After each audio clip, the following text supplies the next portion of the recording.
How's Dad would get home? Why'd he have to work on Saturdays, too? I don't know, honey. I think I hear his car. Oh, boy! And I'll give you Hi, Dad! Hey, just a second. Hey, this afternoon? All right, I'll call you this afternoon.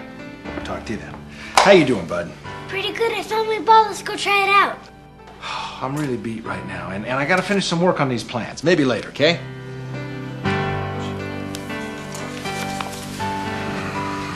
Daddy, What? is it later yet? Oh, yeah. You said we could play later. I know, Luke, but I'm really beat, and I've gotta work on these plans, so just go find something to do and quit bugging me, huh?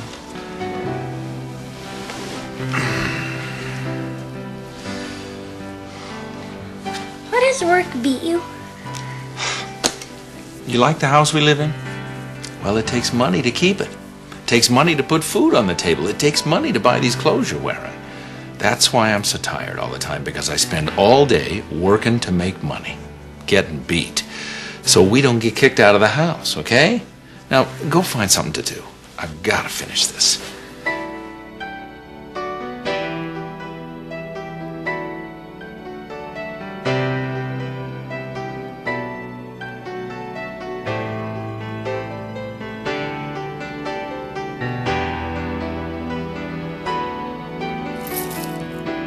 Yeah, the lower level is going to work just fine. Yeah, all right. 4,600 square feet. You got it. Talk to you on Monday. What's this? Daddy, if I give you all my money, will you please play with me? Come here.